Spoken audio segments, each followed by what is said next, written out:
Senor Isaac, Hello, hello. how you doing, brother? Doing very well, man. Happy to be here. Glad you were able to make it to Parable Podcast, brother.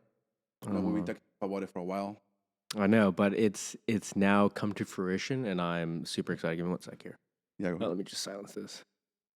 Sorry, so good. my So brother, good, so good. my brother just sends me memes like all day, all the time. All we're doing is just sending each other terrible, awful things, like people in car crashes. Like he sent me a video today of this kid who's at the Atlantis Hotel in the Bahamas, and he gets his leg bitten by a shark in their shark exhibit, and it's like bleeding everywhere. No way, dude. Yeah, dude. And then yeah, we're just like addicted to just the crazy stuff. I feel like my Instagram algorithm is just like how much awful things can we send this guy in the day? That is definitely something that I used to. Let me just make sure my sound is good here. Can you hear me now? Yeah, yeah. Good, good. And basically, I used to be addicted to that shit too, bro. So you broke out. You got feel- out of I the, you feel got like out of I the did. cycle. I feel like I did, man. And How it's did you cure yourself? honestly, it was a very. I remember since I was a kid, and this is how the whole thing started for me, right? I remember there is a very famous painting, and I don't recall the artist, but it's very very graphic, and it's of the devil, and he has like a sausage maker, Oh, dude. and he's grabbing humans and putting them inside the sausage maker. Holy moly. And as he's pretty much grinding them. Okay. It's imagine I'm 4 or 5 years old. Oh, dude, you're like a Oh, I'm you're a like kid, child. bro. Man. I'm a complete child. Oh, you were corrupted. And way I early. was, dude. It was very very. It was very disturbing, to say the least. Yeah. I mean, at that age. So after that, I remember watching like my nephews, not my nephews, my uncles and some of my cousins. They would be. Hold on, let me just fix the sound here really quick. They would watch adult stuff, right? I mean, I'm talking about they're on their 20s, 30s, and I'm like 5, 6, 7 8 years old, and they would be watching really really funky shit, movies that now I've been able to remember, in the sense that like if there's a very creepy or disturbing scene, I'm like, I remember seeing that movie. Oh no way. Which movie? Which movie? For example, have you seen? And I mean, this movie is not disturbing, but it is a little bit out there. Have you ever seen The Wall from Pink Floyd? Have you seen actually the actual movie? No, I've never seen them. It's a on, it's on beautiful- a it's bucket list of mine. It's a beautiful movie, dude. It's a very well done. But I've listened to the album. And the album is fantastic, right? Yeah, yeah. It's I mean, it's one of the greatest albums of all time. Right. So when you watch the movie itself, it's wow. I mean, the artistry that goes into it, and but there is some disturbing stuff in there too. There's also some disturbing stuff too, and it also has to do with the greatest movie. I mean, the greatest song that they have. Another Break in the Wall. When the That's kid, your favorite Pink Floyd song? well, it's I mean, it's a great song, but Okay. I don't think it's up there. Okay. But but it's not the greatest. I mean, Time is freaking Dude, amazing. Time's my favorite. Right? That's the best one, man. Time is great. Yeah, I that's a good mean, Comfortably Numb, another great one. yeah, great song too. Anyway, sorry. No, it's all good. But anyway, so what I was trying to say is like in that movie too, it happens to, on that movie, there's kids walking on a conveyor belt. They're falling to a sausage grinder as well. Oh, dude. So you see how all those things is like, what's going on with that stuff, Yeah. So, anyways, since I was a little kid, I was unfortunately introduced to stuff that I should not be watching, because it definitely makes a mark in your life. You get scarred, For sure. So, anyways, and there was also another movie by this amazing director. He's from Chile, and his name is Alejandro Jodorowsky. Dude, I'll show you some of his stuff. No, I mean, please. he is a very, but he creates art. He has made a lot of amazing movies. Um, he actually was discovered by John Lennon and Yoko Ono back in the early 70s. Oh, okay. Early or late? Yeah, early 70s. Late 70s, I believe. Something like that. He made a really, really interesting movie called El Topo, which means the mole. Um, and he, with the way he creates his art, because it's literal art, it's and the way he defines it. That's the most important thing. Is cinema for me? It's not about creating movies for people to just watch and that's it. It's like I want to make a mark. I want them to remember these movies for the rest of their lives. He uses a lot of symbolism. There's on all of his movies, if not a few of them, he there's not a lot of talking. It's all symbols. It's all imagery, photography. That's a tough movie to watch. It it can be. Yeah, dude. It's I not need, for like, everyone. I It's need not. like explosions and It's like, not. It's not for everyone. Yeah. I mean, I'm talking. This is like 1970s. You know, Oh, when dude, that this is when people are doing an LCD. LCD TVs. What was it called? Yes, LSD. LSD. I mean LCD. No, LSD, right? Yeah. LSD and acid and stuff like that. So they were like really trying to figure out what's going on with life itself, right? And that sent you on a curve to the crazy stuff. That's like what initially scarred you. So anyway, so what I was trying to say, my point was like he has this movie called The Mole, El Topo, and it's extremely disturbing. Like I watched it, like I said, I remember watching some scenes when I was a kid, like in early 80s.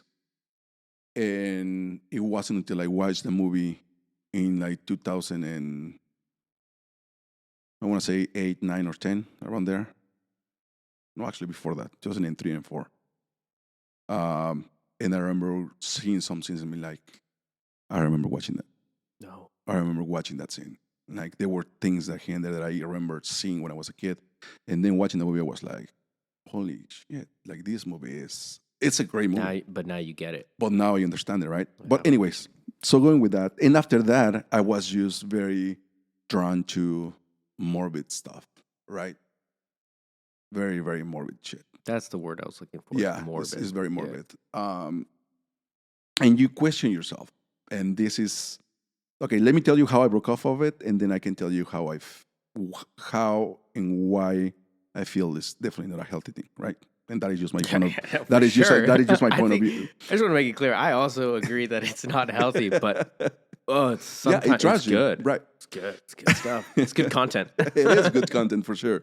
So anyway, so I believe I talked about it with someone already about how it happened. But anyways, I was in a relationship, and this person that I was with was extremely fearful of life itself. Right? I was never fearful, but just being with someone, spending your time with that person for a long time. I mean, we were engaged, so your whole day, you're spending it with this person. It kind of like it's contagious, right? This person starts to rub off on you. Mm-hmm. So then I'm becoming fearful as well, right? Like, oh my God, making sure that she's okay, that she's fine, if she's going for a walk or whatever, like use like constantly like in panicking, like making sure like, oh, is she gonna be fine? Not healthy. It wasn't a healthy relationship. We have one of those, we break up for like a few days. And around that time I was at work and I stepped out and I think I was going home already and I was smoking a cigarette. And I go on my Facebook and I start looking at my feed. And I see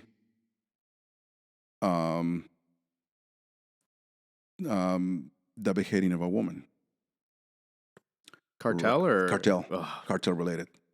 But this is it, right? So it's like I was like looking at it and watching it. I'm like, oh, is this what the hell is going on with this shit for real? Like, I couldn't believe it. My eyes could not believe what I was actually looking at.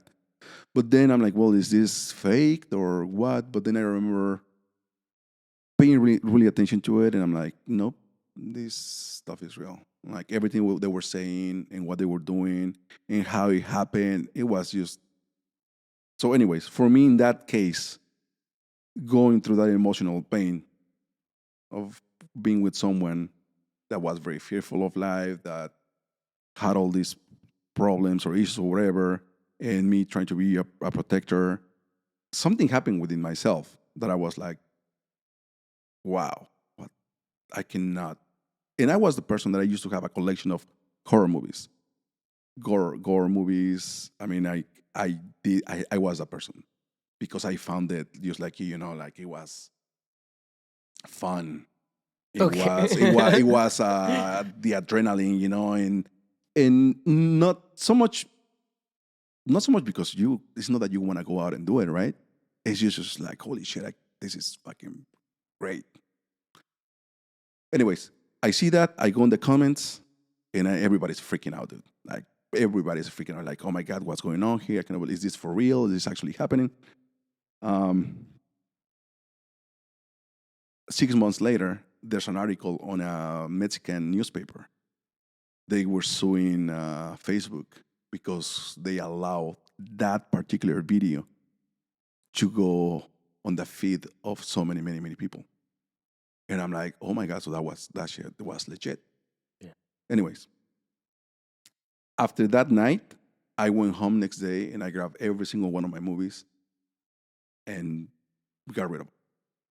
Like I say, something clicked in my head. Oh, dude, it was like personal for It you. was extremely personal for me. Oh, I wow. took it like my soul took it personal. Like, okay, so like, how can someone do this to a woman? Interesting. Like how can someone do this to this person? Obviously, after a while, you understand that most of the people that, especially when they do stuff like that, so publicly in a sense, is because people that are involved in the same business, right? So it's not just an innocent person that, or a bystander, innocent bystander, you know, somebody that did something wrong, and that's how they made him pay. But that was the one time that I decided I will not be watching this stuff on them anymore. And it just felt good, like not having that constant fear or morbid thoughts that were living in my head. That changed my life a lot. You know, after that, went through a breakup with that same person, and that's when I started getting into yoga, meditation. I started to change the way I saw life. I started to appreciate life better for the people. I started to have more respect for the people that I run into, that I meet, that I talk to. I started to find value in the connections, in the in talking to them, meeting with them. That's how things changed. That's how I started to see those videos as trash for me. But I'm not saying I'm not saying that stuff completely goes away, right? It's something that you have to be constantly aware of what you're watching, because sometimes Instagram or Facebook is gonna throw you a video, and you, for being curious, you're gonna be like, Mhm. let me press, see what Yep. happens, and you press on it, and guess what? It's something like that, and then because you watched it, Instagram was gonna start throwing you more and more and more videos because like, okay, you're hooked, right? And it happened to me again. Just not that long ago, like a few months back, maybe I want to say like for about solid year and a half, 2 years, I kind of like started going down the same path again, watching stuff like that, watching videos. I mean, do you know who also has a feed like that? Oscar at work. I could see that. Dude, that kid has shown me some stuff, bro, from cartels, bro. Like you have nightmares. Okay, so like the cartel videos and all that kind of stuff. Yeah, I've seen them and I know which ones you're talking about. Like, who hasn't, right? They're iconic in their realm.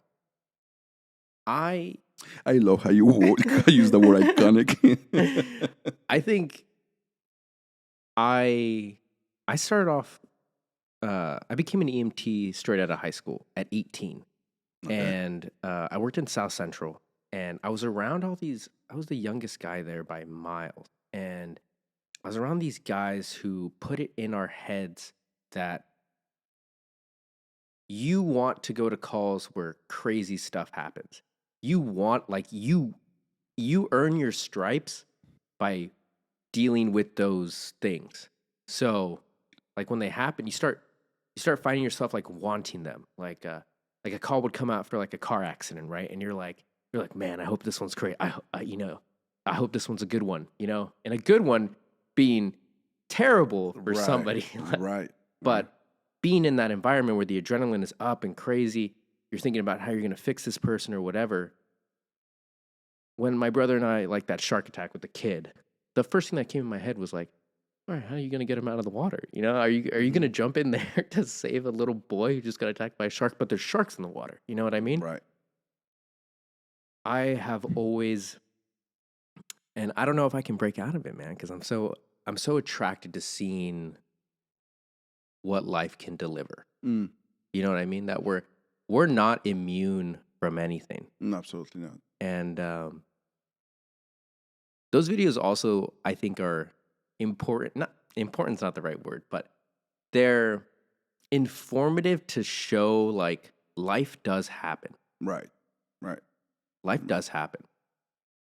I see what you're saying, but I think it comes down to balance, right? Yeah, yeah. Just like everything else. Oh man, but It comes down like to balance. But then again, it's like somebody that it's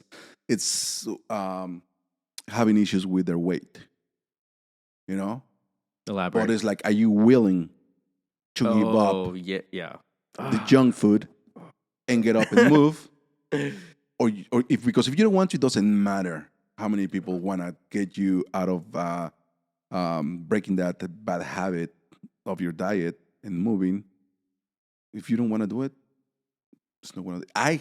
In my case, like I told you earlier, I wanted to do that. It was something that I had to do because I realized that it was not a healthy thing for me. It comes down to what you want to do, right?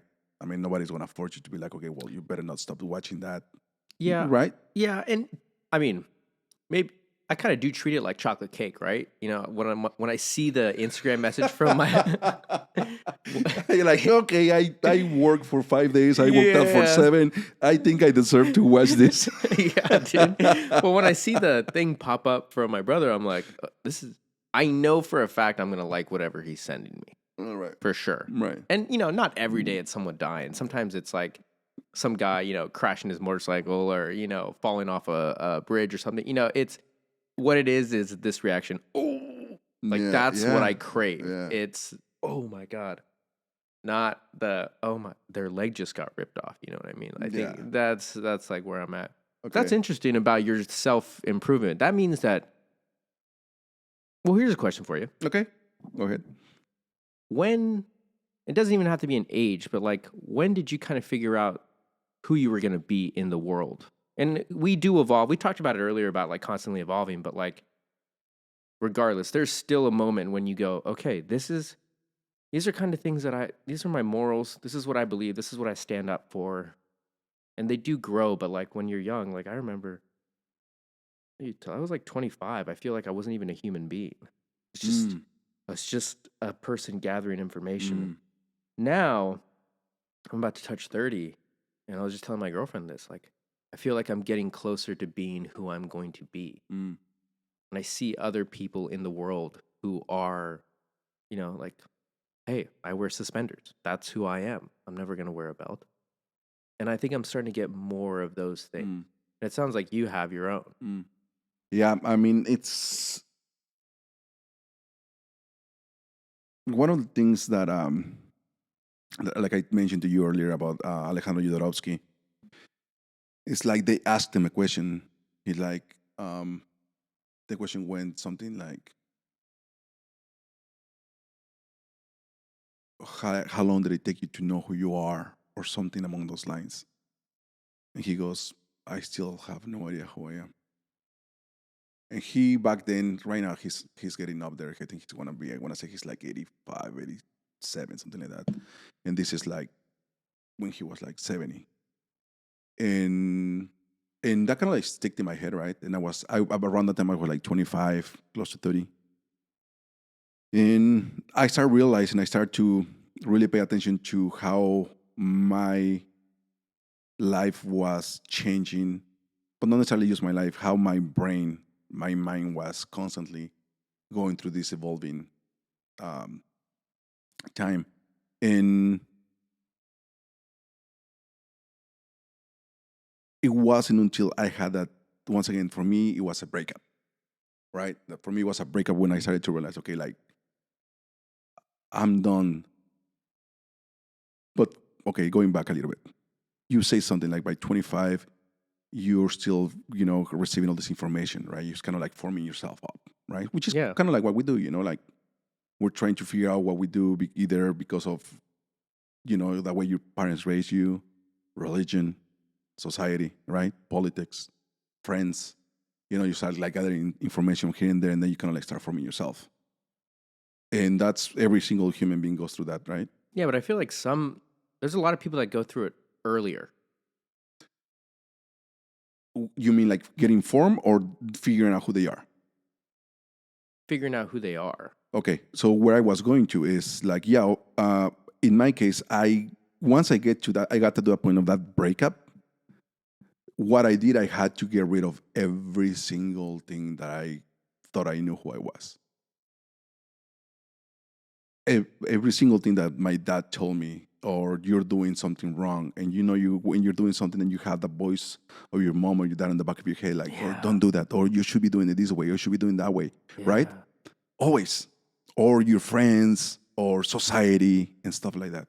Like when I got to that point, I had to literally break myself in a million pieces. And this is a little thing. Emotionally, physically, mentally, I was broken. So when that happened, I took some time, even with my family. I got to a point where I was like, I told my sister, my oldest sister, we're very close. I'm very close with both of them, but with my oldest one was the one that was closest to around that moment. And I told her, I'm like, do me a favor, just talk to my parents and let them know that I'm not going to be seeing them for a while. And she understood what I was going on. She's like, don't worry about it. You do whatever you need to do.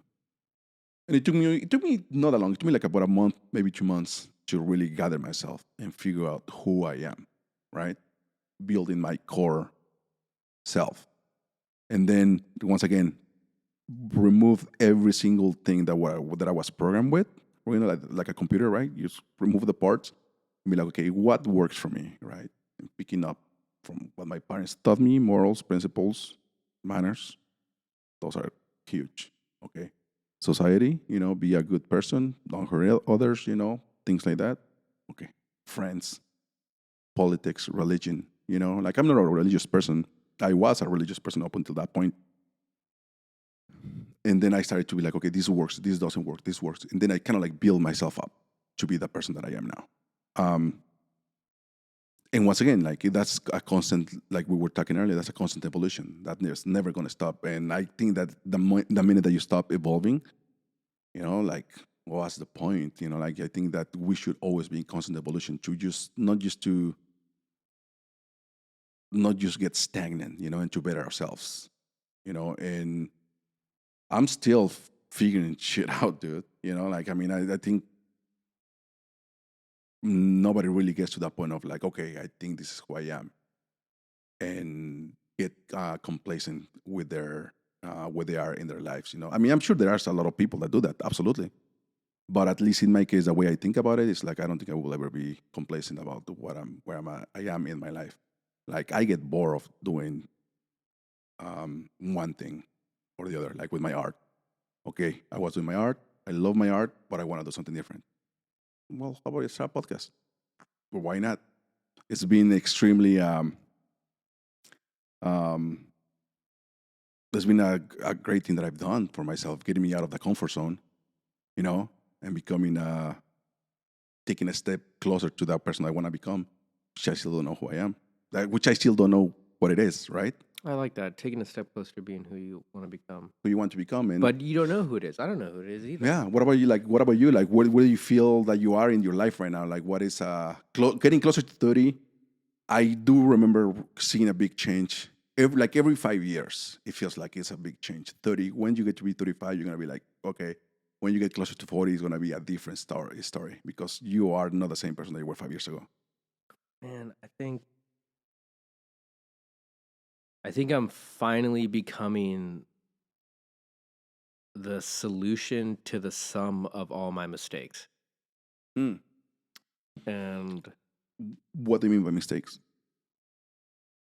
well, I think as you grow up, you take risks, you learn, you make mistakes, you do things that you've never done before, you make mistakes. I lived so long of my life thinking that it was consequence free.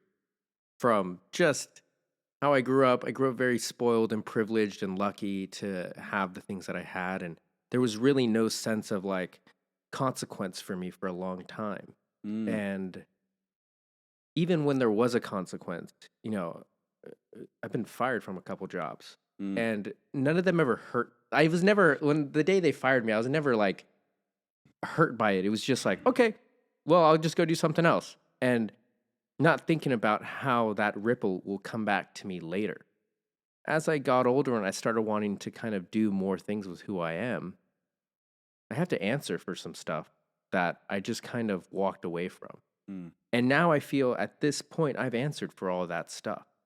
But I've learned everything that I've made. I've learned how to talk to people.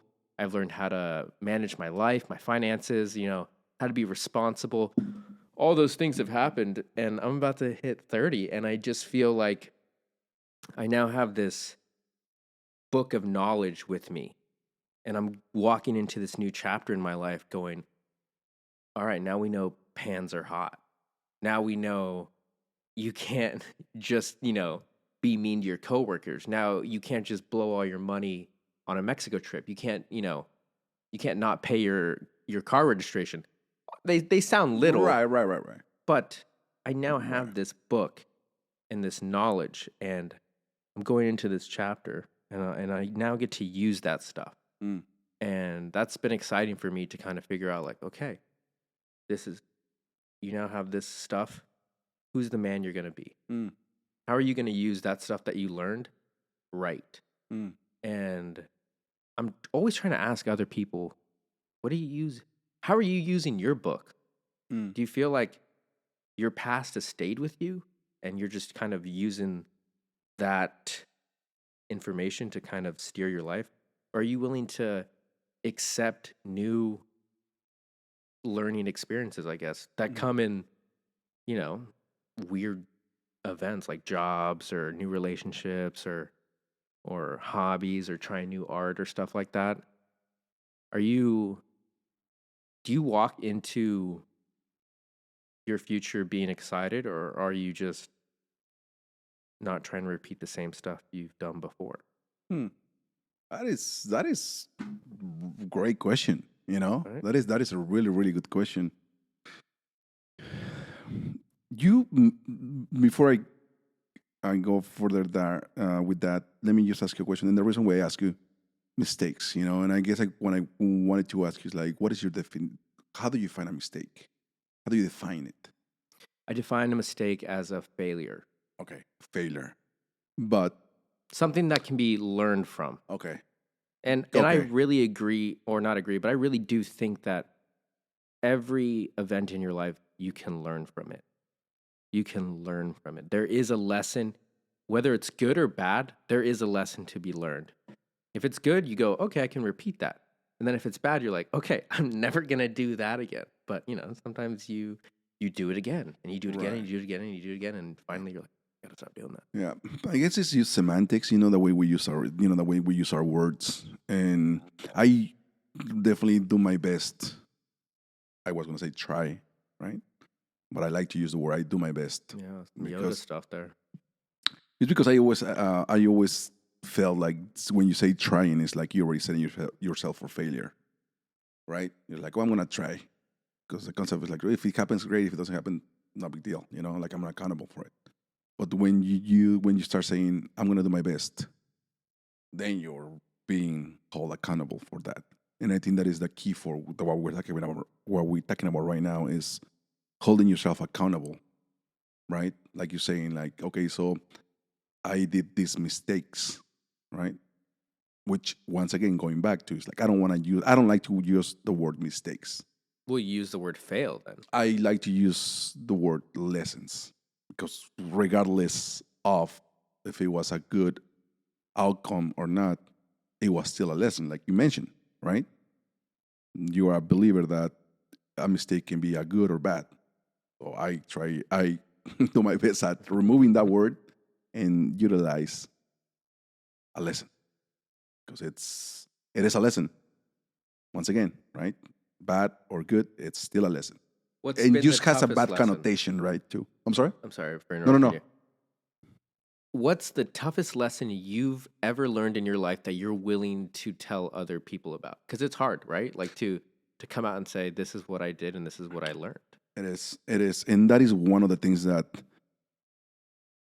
I'm very similar to what you mentioned earlier. Like not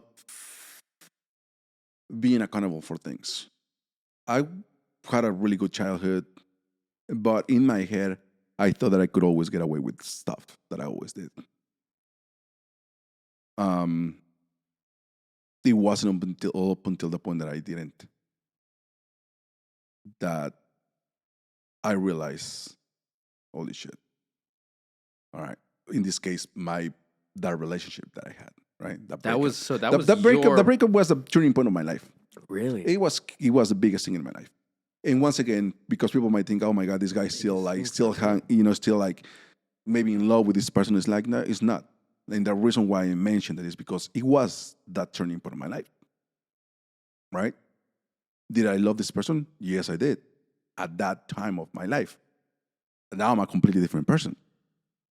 I don't even know who I was. I mean, I still have an idea who I was back then, but I was still a child. I was still learning to be the person that I'm starting to be, that I became. I, I am nowhere near that person that I was at that point. So, are you still in love with us? Like, no, great, good memories, but it's definitely not love, because then I realized that it was a very, very toxic relationship. But it was the one time of my life that taught me to look inward and start to grab all that crap that was inside of me and pull it out. Whatever it was, just pull it out. And this is not working out. You've been living 33 years of your life thinking and doing this. This hasn't worked, right? Change it. One and one is always two. And I think that sometimes what people and what we like to think is like 1 and 3 is always, we want 1 and 3 to be 2, and like we always, and that's why you go around and a lot of people go into like, oh, why does this always happens to me? Or why does this, it's always my problem. And it's like, well, maybe it is, take a second to look into what you're doing and start changing. There's a great quote, and I'm sure you have heard me many times, that is like, madness it has to do with doing the same thing over and over oh, again. insanity is the Yeah, same. insanity, right? Yeah, And insanity is doing the expecting same a thing. different result, Mhm. right? And it's not until you really, really take that time of your life and you pay attention to, well, I have done this and that, and this happens.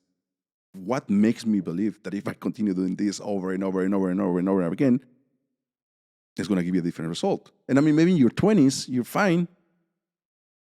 30s, possibly. But when you start getting to your 40s and 50s, then you're like, okay, well, it's definitely not working. Hopefully, people can figure out before that, right? In this case, it seems like you're already in that path of like thinking and analyzing and considering your choices, and hopefully making better ones in the future. You know, the day I start making good choices, dude, I'll win the lottery. Like, I am so ready to start taking a stride in life. Uh, I like joke with my family and my friends that like I was like living retired life early. You know what I mean? Like I did the bare minimum so that I could have the most amount of fun. Mm, mm, And now it's like okay, well, how are you going to live for the next 70 years? Mm, Who are you going to be? mm. Now that you've done all that, I got to like, and I'm not Bragging. bragging, but I've done so much stuff that other people will never, ever get to do. And I'm so grateful for that chunk of my life that I just said, you know what? I'm going to run it. But okay, we ran. And now I'm like, Now what? now what? Mm, Life is a marathon. mm, It's not a sprint. mm, mhm, And I get that now. I get what that means. I find a lot of comfort in being creative, though. I mm, feel like the more creative I am, the more I understand my beliefs, who I am. Like, because in my art medium, it's taking what's in my head and putting it in paper and trying to make it funny. mm. And that's how I constantly view the world. And I've accepted that. And I asked you earlier today, too, where I was like, do you look at the world and do you see paint?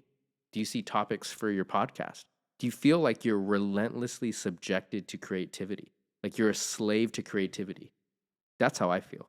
I feel like I can't escape it. It's 24/7 for me of wanting to make jokes to the point where like, like even my own girlfriend, like I'll like tell her something cute and she's like, all right, what's the joke? And it's like She doesn't take it seriously she doesn't anymore. take it. No. But that is the consequence of being a comedian. Is Right. from here on out until you have like a mental breakdown on TV or something, no one's ever gonna take you seriously. That's the curse of the comedy guys. Mm, Is you'll never ever be taken seriously. mm. But you'll provide endless amounts of enjoyment and entertainment, and if you're lucky, your words will get remembered for all of time. All eternity. Yeah. Well, Well, whatever that quote is what I want it to be. And just recently, I had Ken on for the podcast. yeah, great. Eh, I just want to say, Ken, great guy. Such a Super cool guy. Cool guy, man. Cool guy. Cool guy. And he kind of went on, and we talked about, and he was able to share with us about why he chose comedy. Right, it was a relief for him of past traumas, right, issues in his upbringing. Do you find that in any way that's kind of like the same case with you? No. In fact, I know the answer to this one. Okay. I use comedy to get out in front of my faults. My comedy's I make fun of myself. I make fun of things that I do. I want you to know that this is what I live with. So, but it's also a defense mechanism, right? Mm. If I come out and I talk about, yeah, I don't even want to burn any of my jokes, but a lot of the comedies out there, if I own it first, it's a big reason why I don't like to lie to people. Obviously, you tell white lies, but like if I come out and I immediately go, hey, I didn't do this, or yeah, I said that.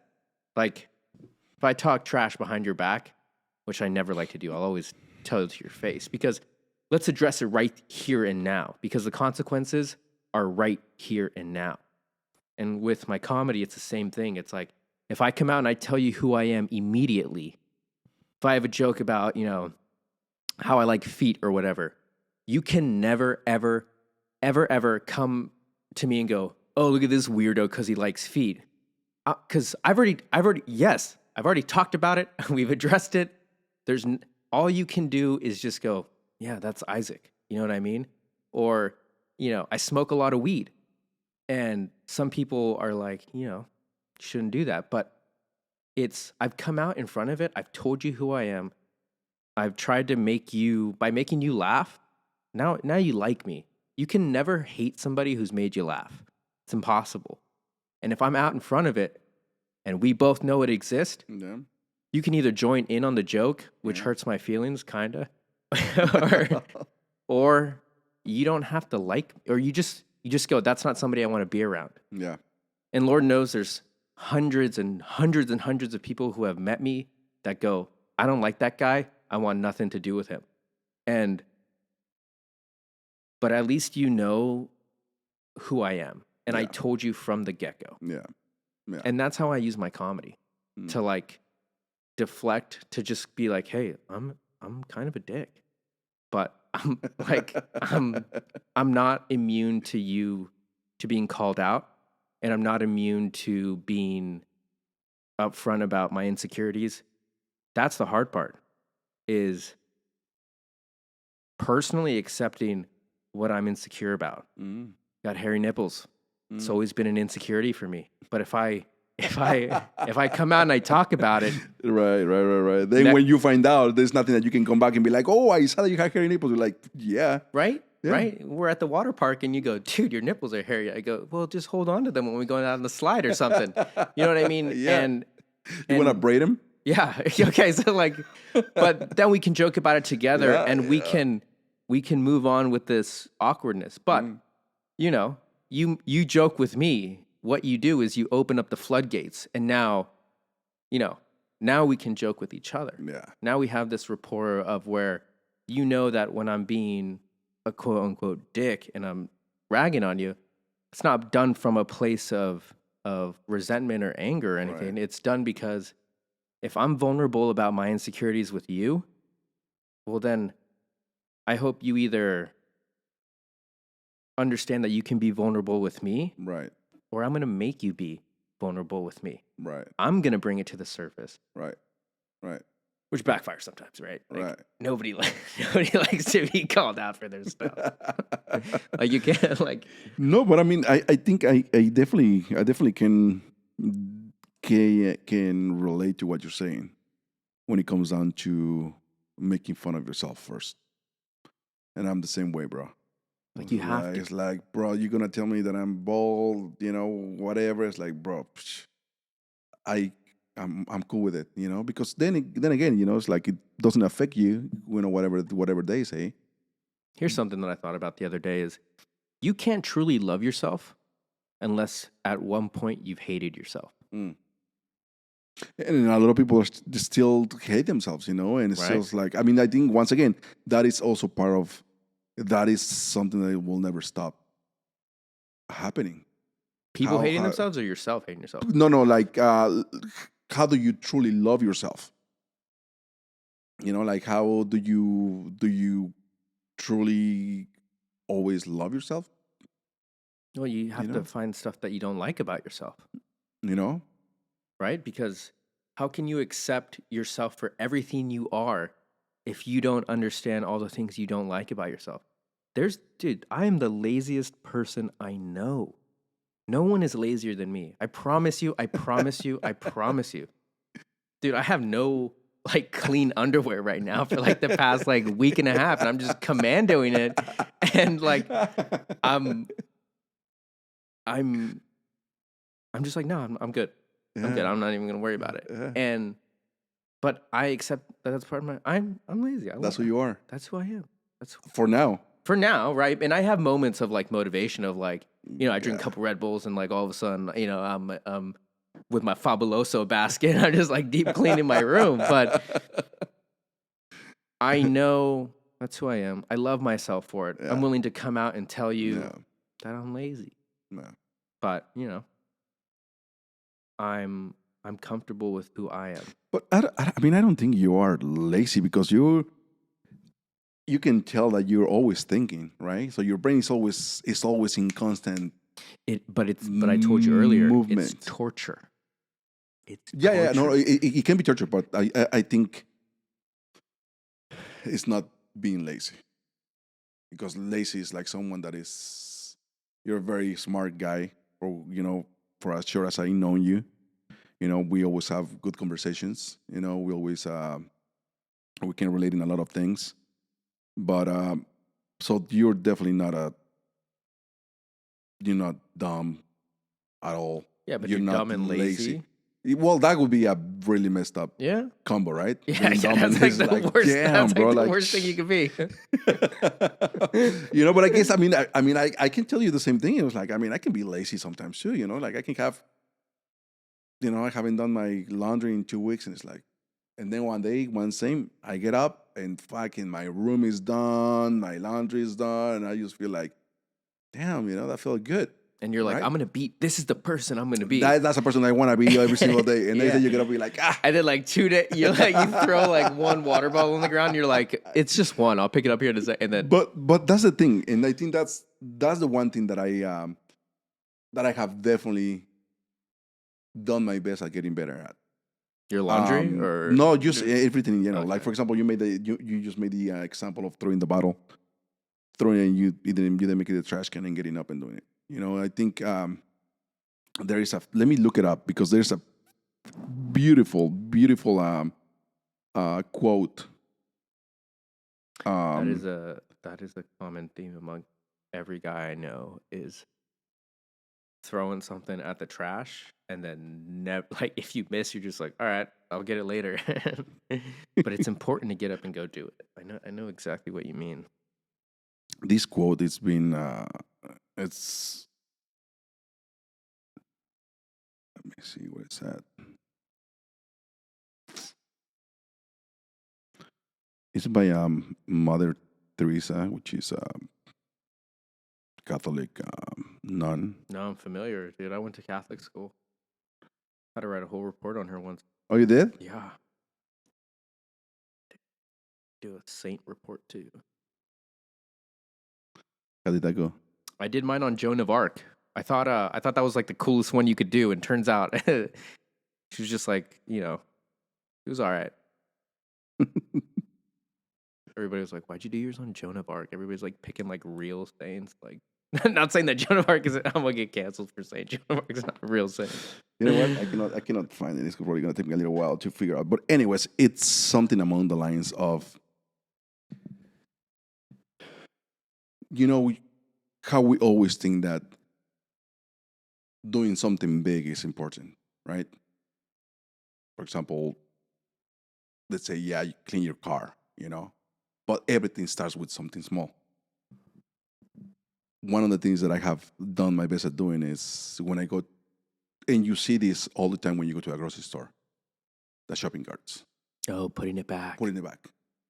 I'm gonna fist bump you for Right? that because that's the test of if you're a good person. Exactly. Yeah. Exactly. It's on those little things are the most powerful things. Oh, you're absolutely right on that. I'm a Because, big believer in right? that. It's so that's what I mean. And it all starts with even throwing the bottle. You didn't make it, you're like, walk your ass over there, pick it up, and put it in there. So you re-rack your weights at the gym. Oh, absolutely, yes, bro. Yes. Yeah. Oh, yeah, man. Dude, you go to the gym and you see, and not use that because, we're working at it's a great industry, but it can be hard industry, the one that we work in. 100%. Right. So how do you feel when people come in and they have no idea of how hard your work can be, and they just treat you like crap, right? You feel like, God, like I wish you work in this industry so that you understand how hard it is to be here and have to deal with people like you. So that's the same thing that happens when I go to the gym, and I know the guy that cleans, not just cleans, but he fixes the machines too. It's a Brazilian dude. I don't even know his name, but every time we see each other, we like. But that's culture in the gym. You got to just be on head nod level with people in the right, gym. Right. Yeah. But this guy is such a cool dude. So we have talked to each other and everything. But I see how hard he works. And it's like out of respect for that guy. It's and I started going to the gym, on and off since I was like 19. So it was a different culture than it is right now.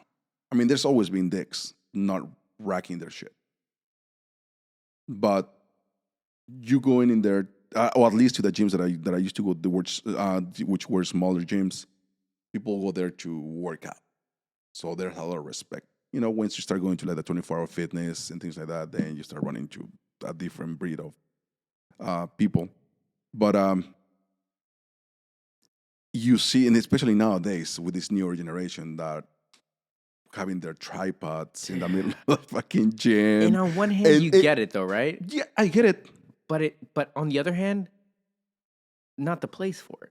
I understand it, to a certain level what they're trying to do. Yes. Or what they do too is like in between sets, they grab their phone and they start texting and going through their Instagram and you're just sitting there going like, you move your body for 30 seconds. You've been sitting there for 5 minutes in between. Shouldn't it be other way around? Like, you know what's going on here? Like, I don't understand. And they have no sense of awareness, Yeah. people around, because they just like on their phones at all times. And when you see like the people around my age, fucking, they just go in there to work out. They're not looking at their phones because that's their main focus is to work out, not to be on their phones. Do you listen to music when you work out? I either music or audiobooks. Whoa. You can listen to an audiobook while working out? Is your ADHD doesn't allow you to do it? No, dude. So 2 places where I can calm my mind is when I'm riding my motorcycle and when I'm at the gym. Those are the only 2 safe spaces for my head where I'm not constantly bombarded Gotcha. with.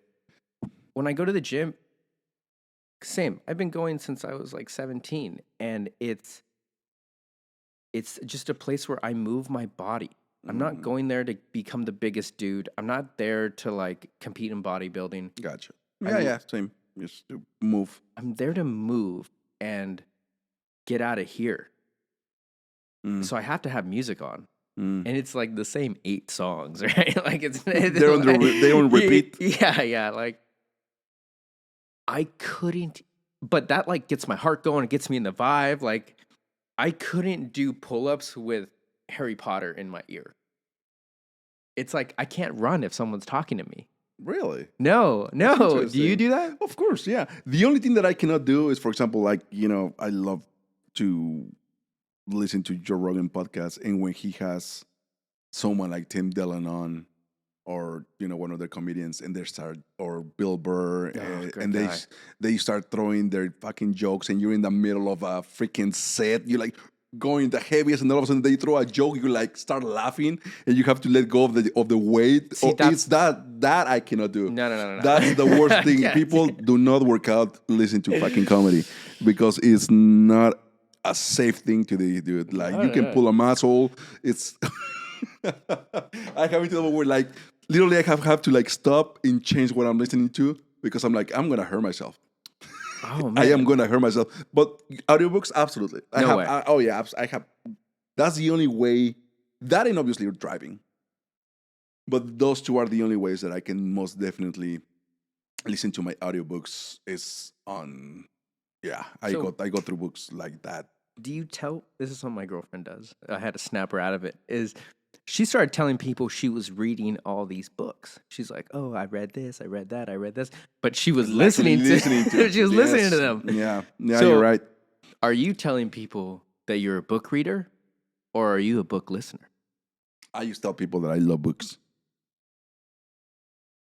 And then the people are like, oh yeah, like, what are you reading? I'll be like, well, I'm listening to this and that. You know what I mean? Yeah. So yeah, but I'm like, But you don't come out and say, oh yeah, I like, listen to I'm a book audiobook. reader. No, I mean, before, Yeah, 'cause- look at that stuff, like, that's all my book. I mean, you cannot see them because there's the chairs, but I'll show you later. Like, that stuff is full of Yeah. books. Do you feel like it takes away from the achievement? Because I like to read books, and listening to them? Yeah. And my favorite thing about reading, well, not my favorite thing, but like one of the favorite things is when I finish the book, I now have a physical form of a completed goal that I have. I did this. I built this. I made this. I read this. And I can put it away, and it's my collection. And when people come over, they go, oh, you read that? And I go, I read all of this. But when you have the audiobooks, you're like, I listened to it. Yeah, you can go. You can do the exact same thing. Go up, open your Audible application, and be like, "You see all those things with the little marks? I already listened to all of them." Does your imagination work the same way as it does when you're listening to it than when you're reading it, though? That is a fucking great question, dude. And this is the thing, is because the books that I have read are not the same that I have listened to, so I couldn't tell you, No. right? Yeah. Okay. Fair enough. So 'cause I mean, haven't done I either, don't know yeah. if that's a cop out, where I'm like, Nah. yeah, but no, no, it's pretty much the same thing. And when it comes down to audiobooks, it's extremely important who is reading it. Do you prefer a male or a female? Or non-binary?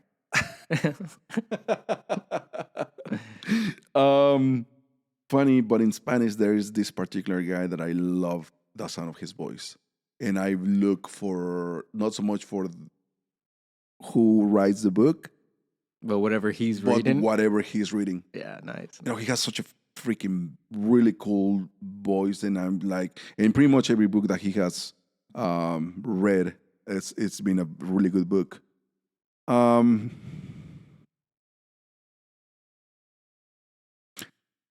I guess it doesn't matter. You just have to be a good reader. You have to be someone that reads really, really well. I don't care if it's women, men, or a freaking panda. Do you But as long ever as they're zone out? legible, huh? Do you ever zone out? Like when you're. Oh yeah, yeah. And do you feel like you miss parts of the book? You got to go back and. Yeah. I mean, but that happens even when you're reading an actual book, right? Like you all of a sudden you start something and you're like, oh shit, you already skipped this whole. So you have to go back to the whole paragraph to read it again to actually remember it. But yeah, that happens too, whether you're reading it or you just listening to it. Have you listened to audiobooks? Not really, but my caveat to that is I am deep into YouTube. I love individual content creators. I think if you're making content, I respect you as an artist because I know that you put who you are into your stuff, and that makes it special for me. So I like watching people who like make documentaries on their own and do their own research and stuff like that. And I can have that video up. I don't have to listen. Like when I set up the bar, one was how the X-ray machine killed 80 people, and back to the morbid stuff. And but like they put on this work in their whole production, but I'll just listen to it and that they tell it like stories. There's guys on there who How you listen to John Harris? dude, Maps That guy is amazing, bro. He's one of the best storytellers out there. He's great at what he does. I love every one of his videos. In fact, Yeah. I got a couple that I like, and I got one of his saved, and I have this guy. His channel is called That Chapter, and I grew up with my mom watching a bunch of forensic files and true crime shows. Right, like that's what she watched all the time. women watch it. That's sickening.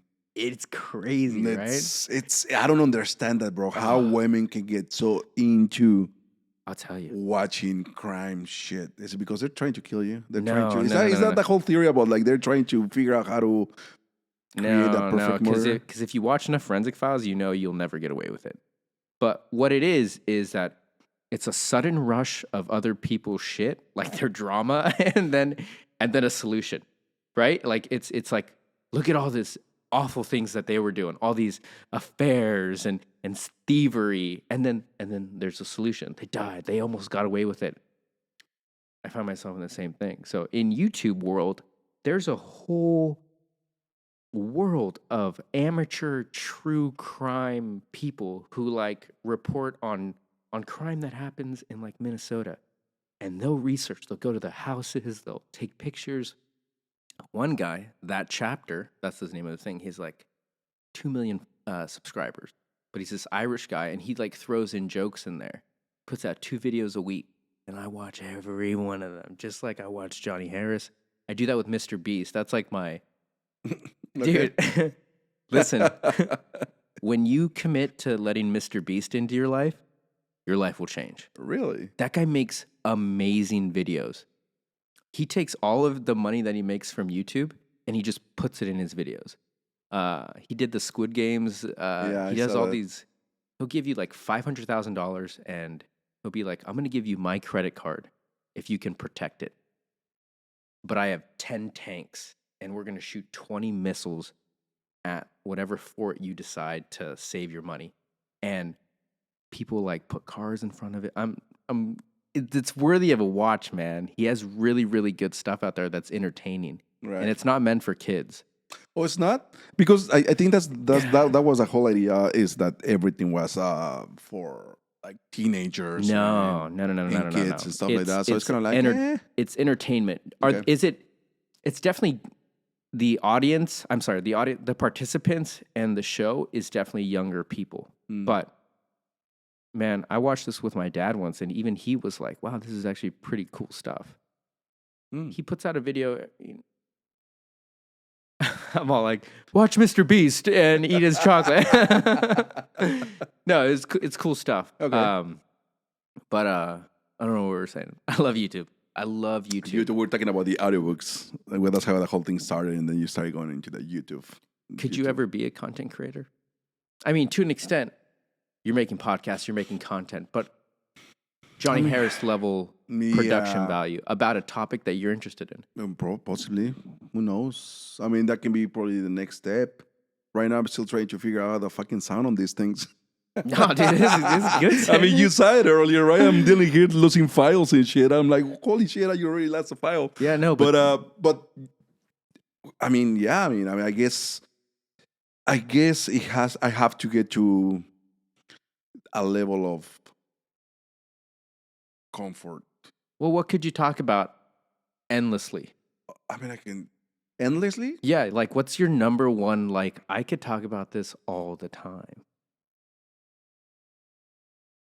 That not a lot of people know. I mean, obviously for me, It's. I mean, it's just like it's such a. There's a lot of pressure right there because like endlessly, like something that I mean. okay, maybe not. Like okay, endlessly, well, but- yeah, and I know, and I get that. I know what you mean by that, but I'm just saying that for me, it's because I get bored easily, like I mentioned to you earlier, right? So a subject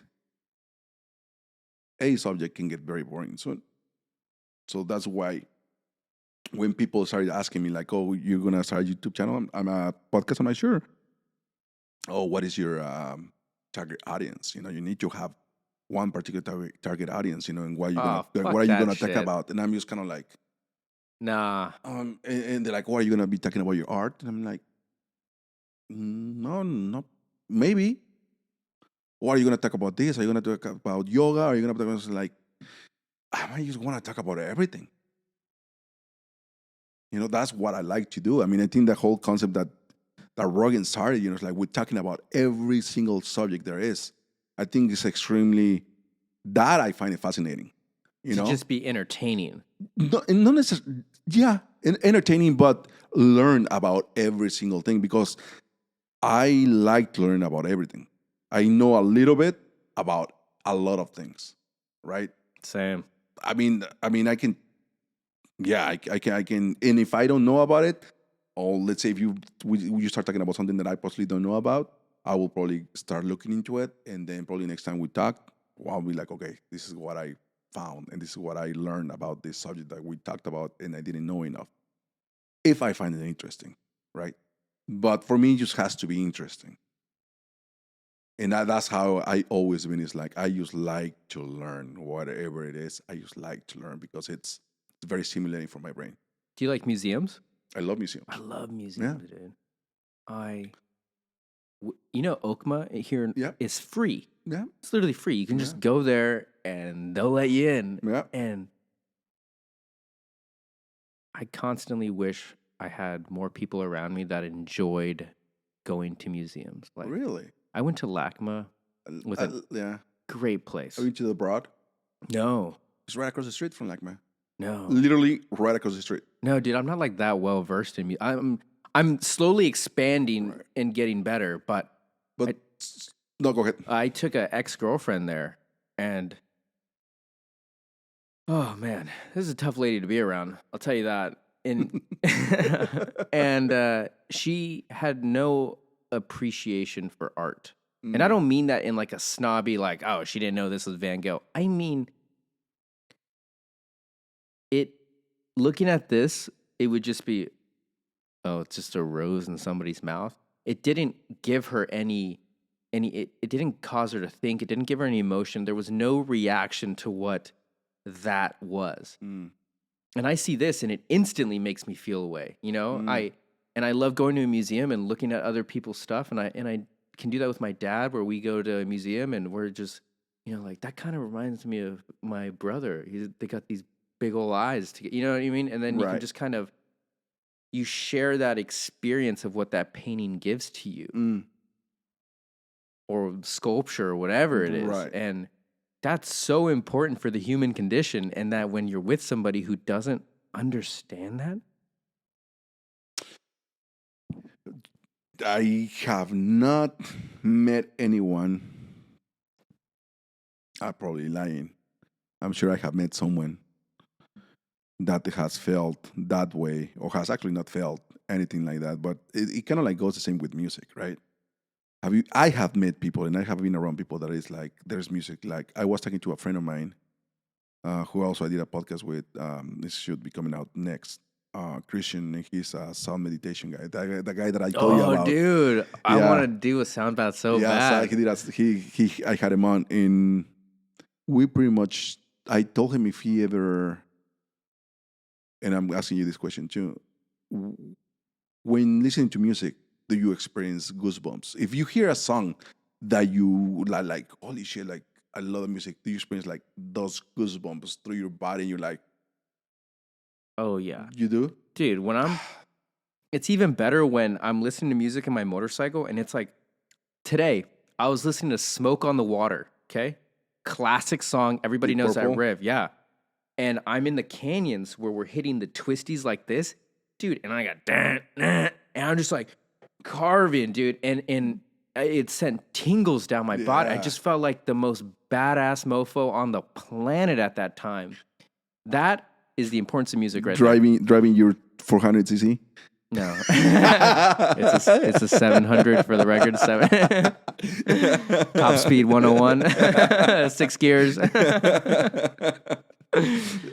I have met people that have felt nothing when it comes down to music, and it's almost like you are soulless. Soulless. How do you experience Life, life? and not appreciate music or art. Actually, I remember that. Yeah, I have met some. I have met people like that, and you want to be, like you mentioned, like, you want to be around people that share the same core values. That I would consider a core value, Oh, right?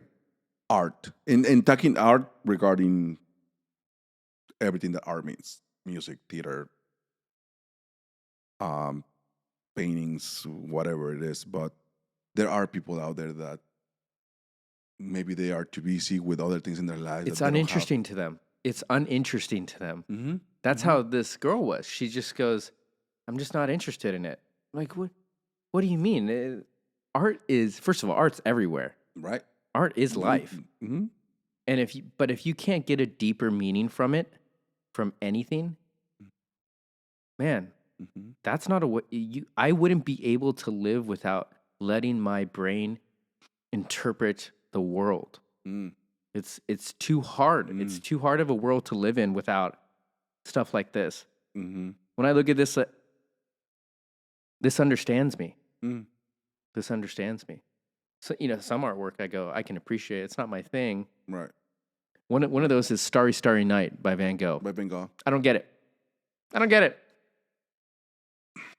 I understand it's beautiful, it's pretty to look at, but the pain and hurt and all that kind of stuff that they're talking about, I don't get it. Mm. I see a lot of tedious work. I see somebody who was very focused for a time. That's what I get from it. But the Mona Lisa, dude, I get it. I get that so hard. I mean, yeah, obviously it has to do with the artists themselves, right? I mean, Da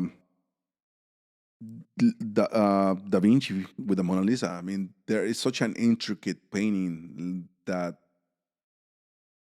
I don't know if you know this, but in the painting, if you cover half of the face, it has very female features, and you cover the other half, it has male features. I It's heard like it you're was a self-portrait of him. It was this him mm, as a woman. really. That's what I see. Yeah, there's some, But but then again, there's so many so many theories things. out there. But if you look at it, if you look at the painting next time you see a picture of it, even the background, the backdrop that he has, it has like the horizon. It ends right here, and then it drops on the other half right here. So it's not even.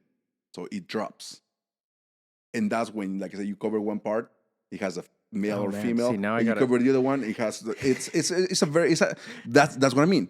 I mean, those people from the Renaissance era, dude, they were just in a fucking different level.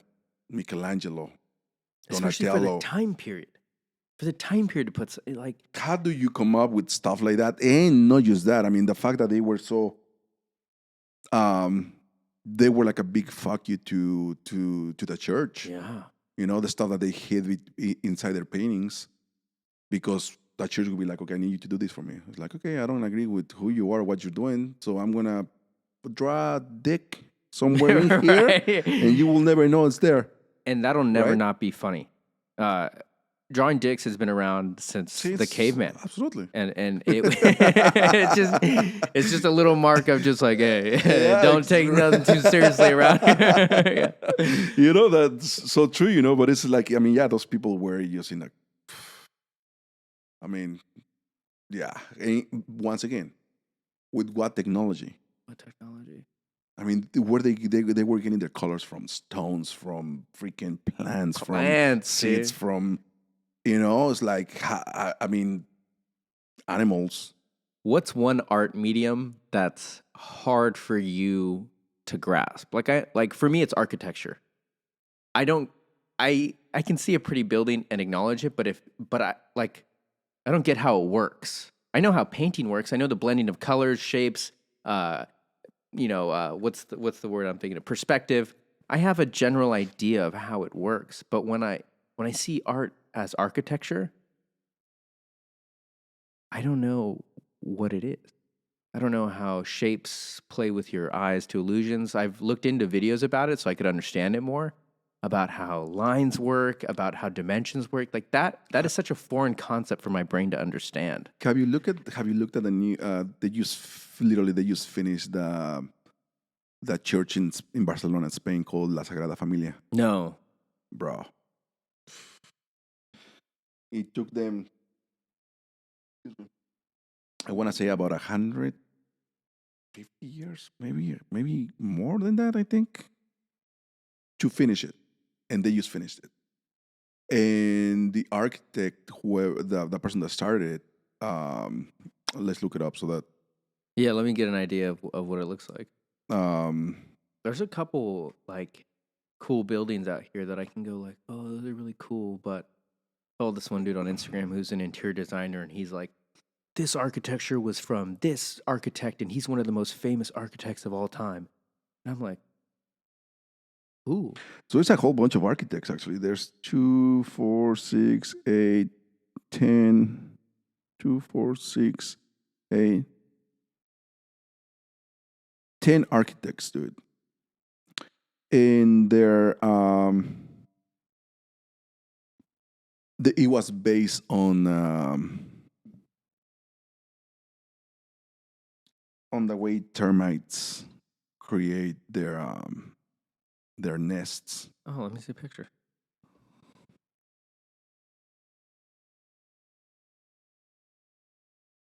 That looks something out of Salvador Dali Like, it's very painting. surrealist, right? Yeah. But look into it, dude. Look into it, into the way they came up with the design, and obviously it's been through centuries of creating these buildings, but how they utilize it's a fantastic fucking building, dude.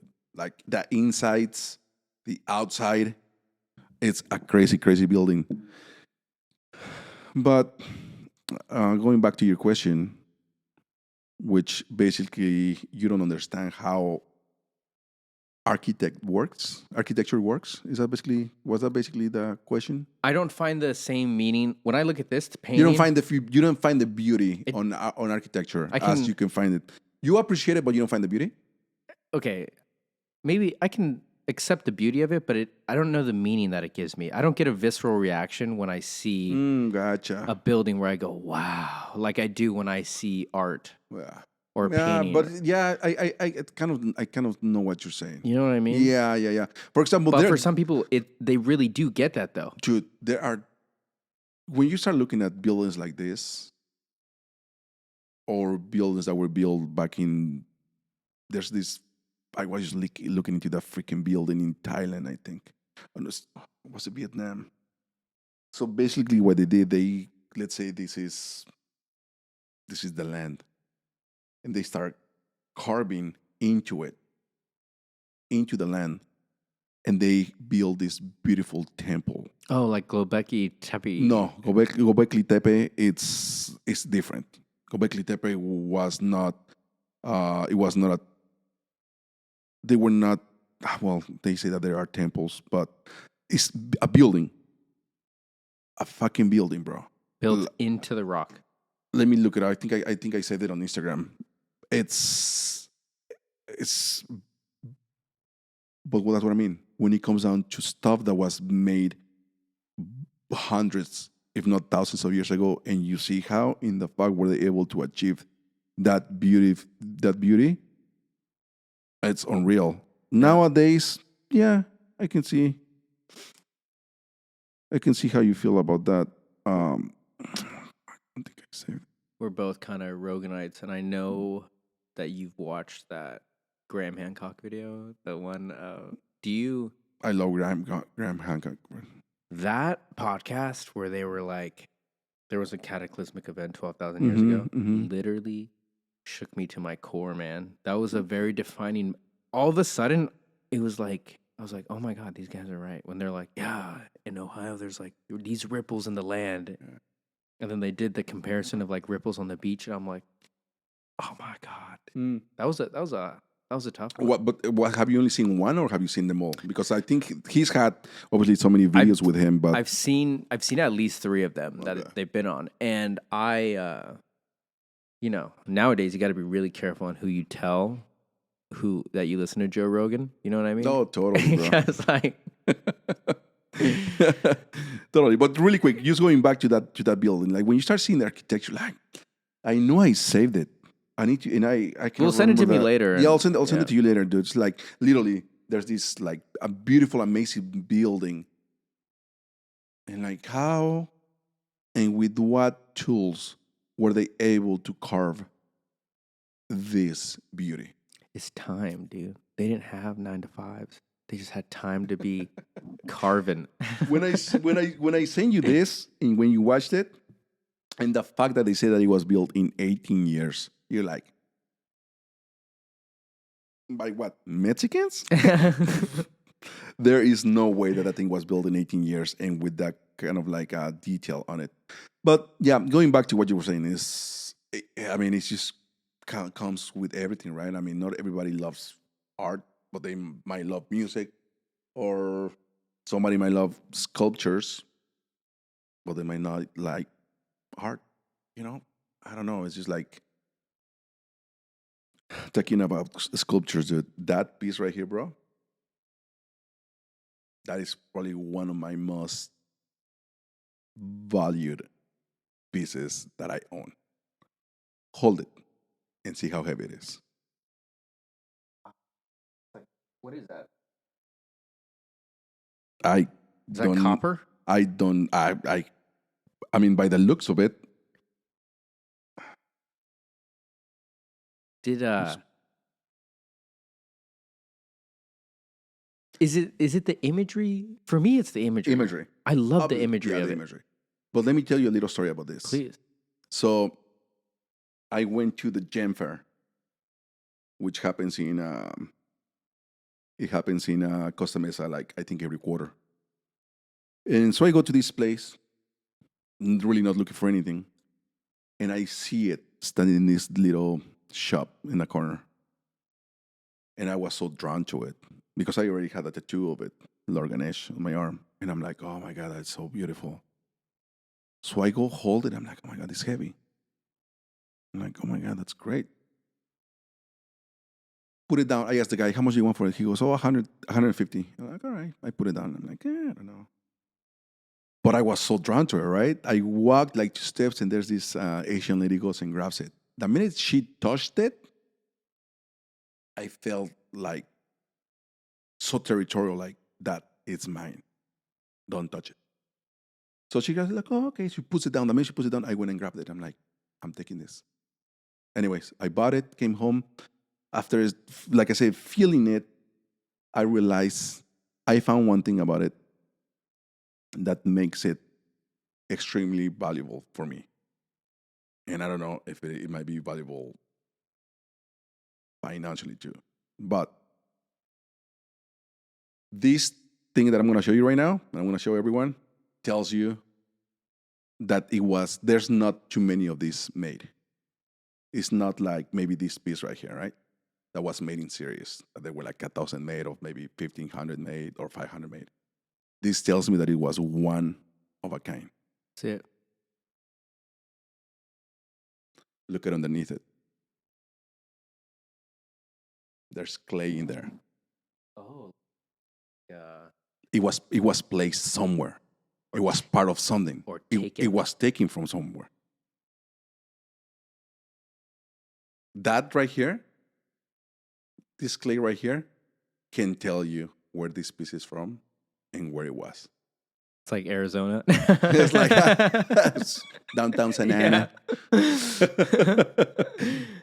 Yeah. So that's why for me, like, that piece is such a valuable piece, because I'm like, I don't know the history of it. If you look at even at the belly, it looks kind of like somebody's been touching it a lot. Yeah. Like it's kind of like worn out. Does it have a marking of like who the? I looked on it already for something, and I haven't been able to find much, or if anything at all. But one of the days, I would like to do like a carbon testing on it. And see. With the clay, send it to like some DNA. Yeah, I'm like, hey, like, I want to find out what about this, like where it's been, or something about it. But yeah, I love the piece. And then I went back again to see if I could buy something else for this guy, and I never saw the guy again. So I'm a guy who's trying to get my room to be a safe space, but like, but like my place to where I enjoy being. You know what I mean? And part of that is like picking out decor. Right. And as men, that's not covered in school. No. You know what I mean? Being able to say, I like that, I want that, that's, people kind of think you're a pussy for shit like that. You know what I mean? Like, it's, for sure. But that's power. Right. I know that now. Right. That like, if you can go up to someone and go, I like that, I want that for my room, every guy's envious of that. Yeah.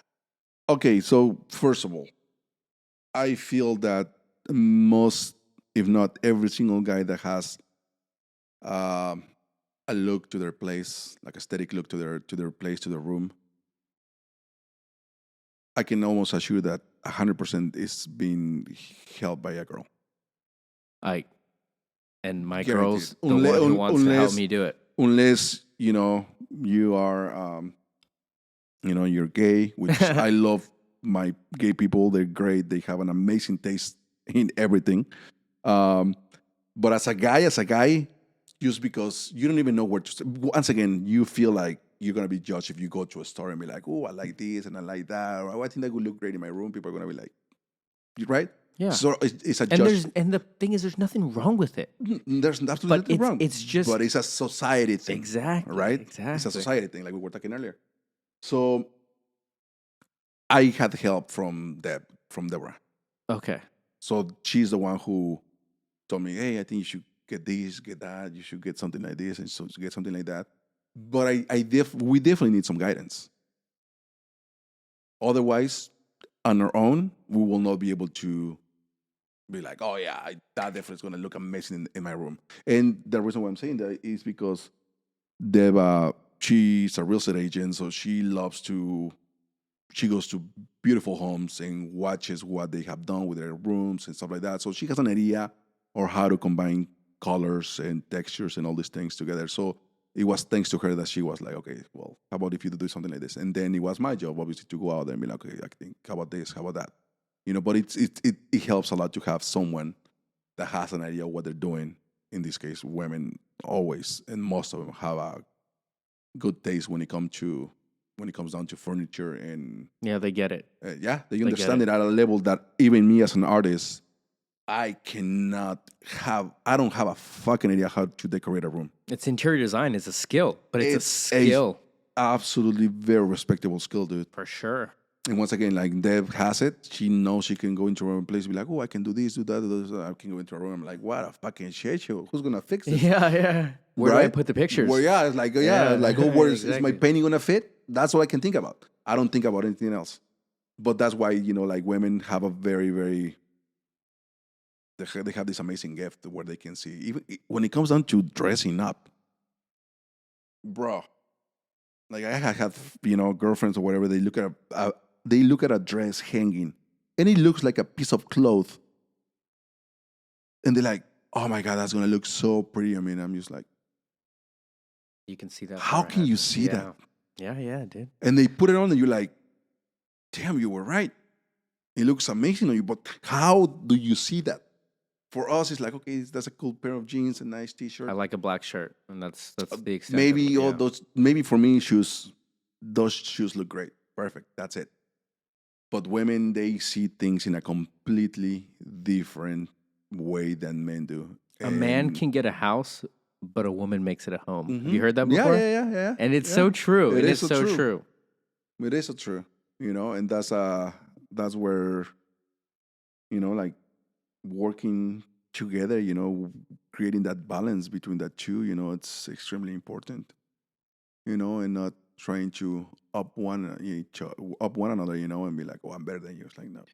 I got a Let's work question for together. you. I'm writing a joke around this, but I just want to know if I'm not alone in this because this is the premise. The premise is that once you get a girlfriend, there's like an insatiable need to fuck with her at like, you know what I mean? Like fart in bed while she's around or something. You know what I mean? Like you just can't help it, and it's not bullying, but it's pretty damn close. And every guy I know has it. It's just you see her and you love her to death, but I mean, is there anybody else that I just want to mess with? Dude, no. I mean, I think No, that is something that, first of all, not every girlfriend you feel like doing that. Really? At least in my case, Is it only the ones that you really like? yes. Okay. It's the ones that I feel comfortable with. That's a better one. The Yeah, feel yeah, that yeah. I feel vulnerable with. The ones that I have opened up with. That's the person too. Um, with Deb, it's the person that we fuck with each other all the time, and we're always laughing, we're always cracking up, always something is like we always try to have as much fun as we can, you know, That's just because I feel so comfortable. I feel like I can be myself. I can be who I'm supposed to be with a person, right? yeah. I mean, you have heard it lately. It's not like it's not the person that you want to grow up with, but it's the person that you want to still be a kid with. I And like that. it's a great saying, right? Because it's like when you have that comfort and you feel comfortable with that person, um, I think that's where it's at, you know, because it's really, really hard to find someone that you can share and be vulnerable with, especially as a guy, right? Yeah. Especially as a guy. I mean, we rarely open up to each other, to one another, as guys. And to be able to open up with someone that has your back and you have trust in, and that person is not gonna go around and talking about it and things like that, and just be you. I think it's very fucking very, very important and very valuable. And that's how I feel with it. I can only do that with, like, even with a person that I was engaged with. Didn't feel right. Not that it didn't feel right. It's just I always felt judged. I've been in a relationship like that too. Right? It's hard. Like you do some things and you're being judged. You cannot open up. You cannot be because it's like, is it gonna be like this forever? Like, if I cannot be myself, cannot joke around, if I cannot share stories with you and you not judging me by me telling you them, like, how's this gonna work? It doesn't. Right? And there you can fake it for a while. But eventually, your soul, dude, that's what it is. Your soul starts to like feel like this is not working. Like I cannot be me. I'm not being allowed to be who I'm supposed to be. And there's people that live their lives like that, Leo. Oh, There's people that dude. stay in it and they live their lives like that. Yeah, And it sounds like we're the same here. You look Yeah. at them and you're just like, you know. dude, how? There's more. There's more. You know. Why? Yeah. Yeah, you know, like it's really sad, and especially when you start seeing it on other couples, Yeah, that's you know, and you see also the other side where you see these couples that are still, you know, having fun, laughing, you know, and tolerating. You don't want to get to a point where you're like, oh, I have to tolerate this person. yeah, that's Right? terrible. You have to be able to accept this person. It's like, this is who I am. Like, and you also should know that, you know, as you know, you also should know as like, well, yeah, she's being tolerant with me. She's not being accepting of me. Every woman is tolerant of their man. Yeah. 100%. And if they're in that same kind of relationship where you can goof around, dude, I know I get on my girl's nerves all the time. And I'm a tough guy to get along with. And she's a saint. She's the nicest, sweetest woman in the world. And she's with me, you know? And it's so, it just works. And it makes me better. And I know that that's like so cliche to say that, but really does. It makes me more vulnerable to the world. I was a huge believer that I could like even my guy friends, right? Like I would never open up to a new friend. You were just a friend and you knew me from the moment we met and what comes from there on. And the only people that I knew from like my childhood or those friends were the only people who I was ever going to be vulnerable with because they knew me the longest. But that took me a long time to realize that that's not true. You can't build relationships like that. If you're going to fully be vulnerable, you can't just be vulnerable to your girlfriend. You got to be vulnerable to, you know, I ride motorcycles with my roommate and it's like, dude, I've ridden with this guy, grabbed beers with him but we know about each other. We both put our guards down and go like, hey man, like I want to explore this friendship with you. And that's the only way to create like a real friend. Yep. But if you're like, oh, you know me as, you know, like there's guys at work that we work with that they only know me from work. Right. They only know me at that surface level. Yep. But I'm still really cool friends with them, you know? I Right. really enjoy them as a person, but we'll never have that deeper meaning. Right. Right. And I do it. Dude, like just like I told you before we started the podcast, I'm like, well, there's so much things that we can relate with each other, you know, and at least I can relate with you. It's like I feel the exact same when it comes down to friendships, and that's the one thing that I've been wanting to change this year. Is I was like into Dev about it. Is I feel like I put my guard up with guys. Yeah, because I've been fucked over so many times with, you know, since I was a kid with guy friends, you know. And then moving from Mexico to here and the culture and everything, you know, it's just once again, my really true friends are two guys from high school. same. You know, it's like that we known each other for 27 years now, right? But it's like, well, that needs to change, right? For my self, for my health, I just need to be able to open up to guys. But then again, it's like we am going to fucking analyze everything that person is doing and saying, because once again, it's that inner child protecting itself to be like, I don't want to be fucked over by you. You know what I mean? Yeah. And it's really hard for me as well to open up to a guy and be like, okay, let's be friends and let's go have a drink and let me share with you my shit because it's like, I have a different theory on that. At least in the self-reflection that I've done, the reason it's hard for me to connect with guys is because I spent so much of my life just trying to get pussy. and and learning how to talk to girls and gotcha. and how to make girls like me and how to relate to girls and how to do this because when you're a young guy you think that you're at least for me I thought that my self-worth came from with how many girls I could be with or how many girls I was hanging out with. That's what I put my attention to. But in its own vein, creating relationships with other men is equally as important, and it's a skill in its own. There isn't a single guy out there that like doesn't have their guard up all the time. You know what I mean? Yep. It's who we are. Yep. We're never. The only time I'm cute and cuddly and whatever is with my girlfriend. But my realization came when I was in college that I just wanted more guy friends. Yeah. And having to put my guard down is hard. It's a skill, and it's uncomfortable to be vulnerable with another man. Yeah. It really is. But man, once you have that skill, you can come on a podcast like this and be like, "Hey, this is who I am. We got stuff in common."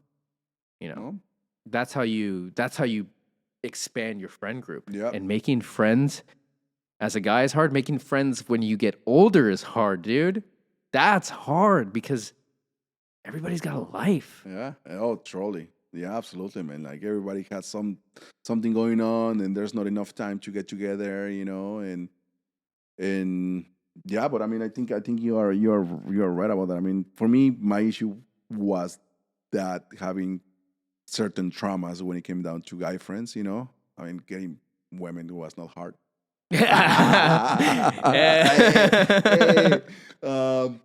But no, I mean, for me, it was just mostly that. It was just wanting to, is this person worthy of my friendship? Because I already knew what I had, what I bring to the table. I know in this sense who I am at this moment in my life.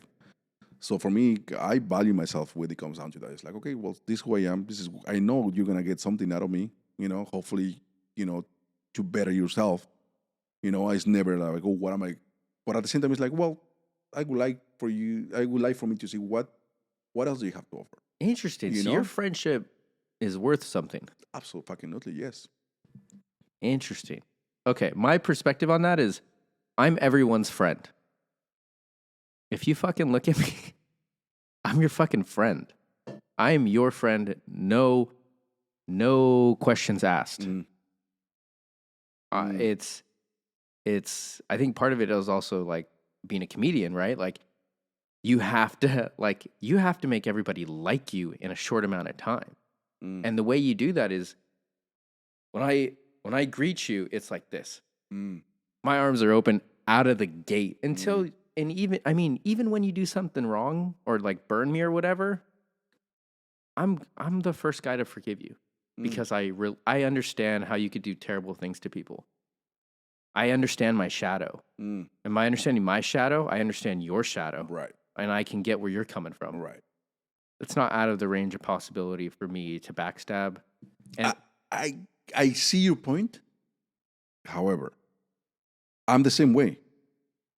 If I meet you, like when we met, hey, what's going on? How are you? Like I'm friendly, but I don't consider you my friend because I don't know who you are. So, like, in that first week, you know what? Yeah, I get it because if in that first time we started working together and I saw you out on the street, I would be like, oh, and like I ran into you with my girlfriend, I'd be like, oh, this is a guy this is one of the other bartenders there. Exactly. You're going to be like, oh, this is my friend. Exactly. Right? Okay. All right. I think that after this podcast, we can go out and be like, oh, this is my friend Isaac. Yeah. Because now we understand each other. We know we're very similar in a lot of things. We like, like. Fair enough. I like him. Fair enough. He's a cool dude. Fair enough. There's a lot of similarities between, him and I. So yeah, I consider you my friend, but I consider at that you my point, friend as well, just on camera. Just for the record. Yeah, This is for the record. But I mean, obviously, in the first week, it's like I cannot consider you my friend. I just met him, Yeah, yeah, yeah. and then Okay, okay, I get the what you're saying. friendship. I think is like everything is like it's something that starts building up through time and be like, okay. But yeah, when it comes down to my friendship, I do consider my friendship very valuable because that's one of the things that I was talking to Cassidy in my last. Well, Another fantastic person, and the world's a better place with Cassidy fantastic. in it. Yes, it is. Indeed, it is. Um, we were talking about the value that I because we're talking about do you love yourself and valuing yourself is the same thing, right? Loving yourself and valuing yourself. And I told her that I value myself before I understand how to love myself. Because that is something that's a man, we have to know what our value is, and then really loving yourself. It's like, what do I really need to love myself? Like, yeah, obviously nowadays okay, how do I love myself? Taking care of my body, eating better, not to watch so much fucking morbid shit. Right? Yeah. That's how But is that I take care of. self-respect though? Because loving yourself to me means accepting your faults. Yeah, But absolutely. taking care of my body, working out, eating right, that's out of respect for myself. Yes. Yes. Which, in other words, can be loving yourself, right? Oh, I Which see. I'm is, saying they're two different things. Respecting yourself and loving yourself are two different things. But I guess they obviously share in the Venn diagram of shit. But loving yourself is like, I've accepted it. I love you, Isaac. I love you. I know that you're never gonna be a bodybuilder.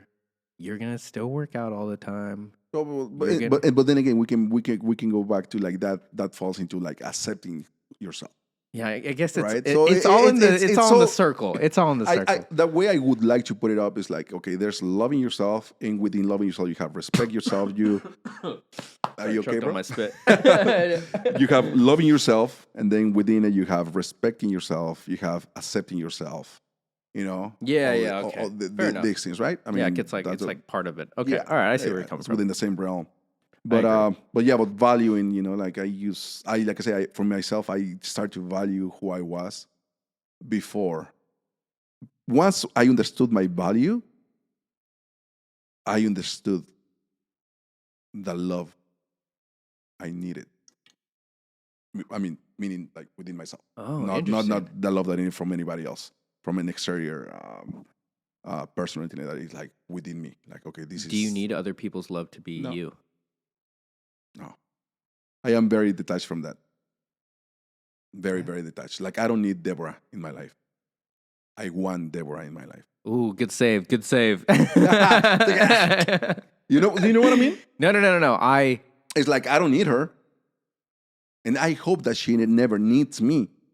You know what I mean? It's like that's where the codependency. That we're gonna fucking go into a completely different subject right now. No. I know. But what I mean is like that's where codependency starts. Yeah. And maybe if you want to talk about a subject that I could probably talk about, like we were started about it that you asked me earlier, it's about that codependency and detachment and all those things. That I am very, very good at it because I went through it and I have a very good understanding of it.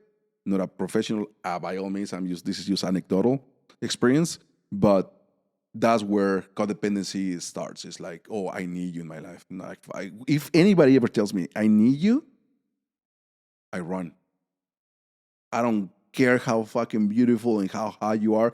The minute you tell me I need you, it's like, no, because I don't need you. I used to tell my girlfriend that when we first met, not to be mean or anything, but I would tell her, like, you don't owe me anything. And I don't owe you anything. Absolutely, bro. And like when she started really liking me, I would just always tell her, like, you don't owe me anything.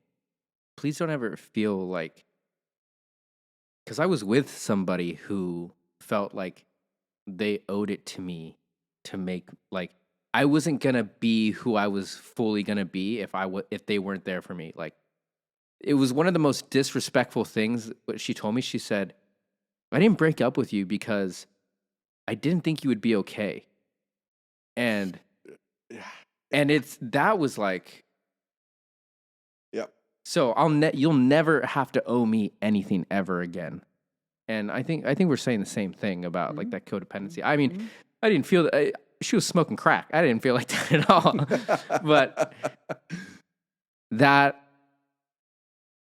is disrespectful to yourself. Yeah. To feel like you're not enough without somebody else. Yeah. And that is it.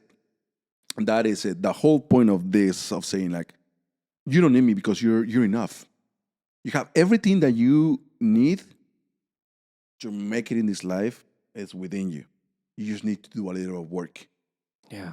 Or a lot of fucking work. A lot of fucking work, dude. Right? A lot of fucking work for some. It's all work. Everybody, I'm sorry. Allow me to say this. Not a little bit of work. You have to do a fucking shitload of work. Once you achieve that, then you will realize the same thing that I don't need anyone in this life. And I hope I never become the need of anyone. I want this person in my life. I desire this person in my life. I don't need them. It's a scary thing for me. Just because the people that I have been in other relationships have been very possessive. Oh. And they want to just keep you here. And like, this is, you're not, you're mine. Your mind is like, no, thank you. How do you feel about women dressing you? Advice? Absolutely. No. Like she shows up and she goes, "Hey, I want you to start wearing these shirts." Oh, I had that happen once. I think every guy in their own respect has that moment, right? But I think there's gotta be some level of respect. Once again, it's like if you come to her with like, "Oh, I want you to start wearing this dress." What if her's not her style? She's gonna be like, "Well, I don't know if I feel." It's like it's respect. We're gonna start talking about respect in that sense, like, okay, respect what I like. If you don't like it, let's talk about it. Let's see where I'm at. Maybe we can change some things. Maybe we cannot. But other than that, let's leave it as it is. It's not we are like, now you have to wear that shit. It's like, no, thank you. I don't need that shit. But Isaac, we can fucking go on forever talking about this. We're already on almost an hour and 50 minutes. Holy shit, dude. Yep. We can definitely do this more often, bro. Please. This was a lot of fun. I enjoyed really cool. Connecting with you, man. That was a lot of fun. I really enjoyed that. Likewise, brother. Likewise. We're gonna have to definitely do more of this, and like I said, subjects. There's gonna be fucking plenty of them to talk about, and then we can probably talk again about this whole need and want and all that shit with relationships in the next one, and we can actually expand more on that. I like it. I like it. And I appreciate you for taking the time of the day, brother. Dude, thanks for having me, man. I like being a part of other people's art, so thank you. No, thank you. And we'll catch you on Tuesday. Tuesday? Yeah, is it Tuesday? Yeah. Well, no, dude, I'm working every day now. Yeah. Well, I'll probably see you sometime. Yeah, dude. Isaac, thank you, brother. Of course, man. We'll Thanks. see you soon. Bye.